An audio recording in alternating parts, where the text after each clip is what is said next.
తిరుమలలో శ్రీవారి బ్రహ్మోత్సవాలు అంటే భక్త కోటికి ఓ నేత్రోత్సవం. ఈ నెల 24వ తేదీ నుండి అనగా రేపటి నుండి స్వామివారి సాలకట్ల బ్రహ్మోత్సవాలు ప్రారంభం కానున్నాయి. ఇందులో భాగంగా సకల దేవతలకు స్వాగతం పలికేది ధ్వజారోహణంతోని. రేపు నిర్వహించే ధ్వజారోహణానికి దర్భచాప, తాడు కీలకమైన పాత్ర పోషిస్తుంది. అసలు దర్భకున్న విశిష్టత ఏమిటంటే, వరాహ పురాణం ప్రకారం ఈ దర్భలు వరాహావతారంలో ఉన్న శ్రీ మహావిష్ణువు శరీర కేశములని చెప్పబడింది. అందుకే దర్భను యజ్ఞయాగాది శ్రౌత క్రతువులకు, పవిత్రమైన ఉత్సవాలకు ముందుగా వినియోగించాలని మన ధర్మశాస్త్రాలు చెబుతున్నాయి.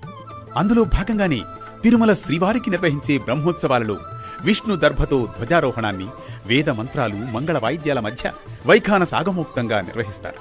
ఋత్వికులు వేద మంత్రాలతో దర్భచాపను ధ్వజస్తంభం చుట్టూ చుడతారు. వీటిని టీటీడీ అటవీ విభాగం సభక్తికంగా సమర్పిస్తుంది. విష్ణు దర్భను టీటీడీ అటవీ విభాగం ఏర్పేడు మండలం చెల్లూరు గ్రామంలో నుంచి సేకరిస్తుంది. ఆ దర్భను తక్కువ ఎండలో వారం రోజుల పాటు ఎండబెట్టి బాగా శుభ్రపరిచి చాప, తాడు తయారు చేస్తారు. 22 అడుగుల పొడవు, 7.5 అడుగుల వెడల్పుతో దర్భచాప, 225 మీటర్ల పొడవు తాడును సిద్ధం చేస్తారు. సిద్ధమైన తాడును బ్రహ్మోత్సవాలకు ముందుగా తిరుమలలో పూజలు నిర్వహించి సమర్పిస్తారు. వేద మంత్రాలు, మంగళ వాయిద్యాల మధ్య తిరుమల శ్రీవారి ఆలయంలో అధికారులకు అందిస్తారు. ఓం నమో వెంకటేశాయ. ప్రతి సంవత్సరం శ్రీవారి బ్రహ్మోత్సవాలకి దర్భతాడు, దర్భచాప మరియు దర్భ ఇవ్వడం అటవీశాఖ ఆనవాయితీ. అలాగే ఈసారి కూడా, ఈ సంవత్సరం బ్రహ్మోత్సవాలకు కూడా మా అటవీశాఖ వారు దర్భని ఏర్పేడు వద్ద కలెక్ట్ చేశారు. చేసిన తర్వాత ఎన్నో రోజులు శ్రమించి దర్భచాప, దర్భతాడు తయారు చేశారు. అవి స్వామివారి అంకురార్పణకి ఉపయోగపడతాయి. తిరుమల శ్రీవారి వార్షిక బ్రహ్మోత్సవాలు అంకురార్పణతో ప్రారంభం కావడం ఆనవాయితీ. ఈ సందర్భంగా ఈ రోజు రాత్రి 7 గంటలకు నిర్వహించే కైంకర్యమే అంకురార్పణ.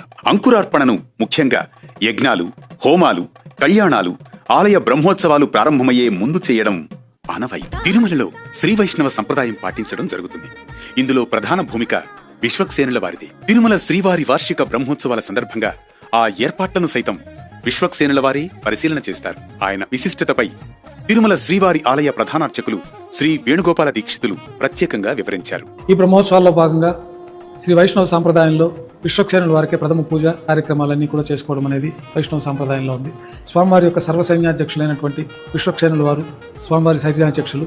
వారు 4 తిరువీధుల్లో పర్యవేక్షిస్తూ ఉత్సవంగా జరిపిన పిదప ఈ యొక్క బ్రహ్మోత్సవాలు ప్రారంభమవుతాయి. విశ్వక్సేనుల వారు మొట్టమొదట బ్రహ్మోత్సవాలకు ముందు రోజున విశేష అలంకరణతో పంచాయుధాలతో అలంకరణ గావించి స్వామివారి సర్వసైన్యాధ్యక్షులైన విశ్వక్సేనుల వారికి 4 తిరువీధుల్లో ఉత్సవం జరిగి రంగమండపంలో ప్రత్యేకంగా ఆస్థానాన్ని నిర్వహిస్తారు.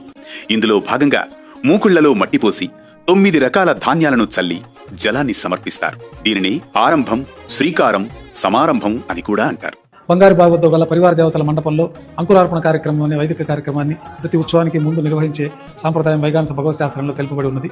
నవధాన్యాలకి విశేషమైన సూక్తాలతోటి పూజలు జరిపి వారికి ప్రత్యేకమైన ఆవాహన గావించి ప్రత్యేకంగా పుట్టు నుంచి సేకరించిన మట్టుని పాలికల్లో ఉంచి ప్రత్యేకమైన ఔషధి సూక్తాల ద్వారా ఈ యొక్క అంకురార్పణ అనే కార్యక్రమం ప్రారంభమవుతుంది.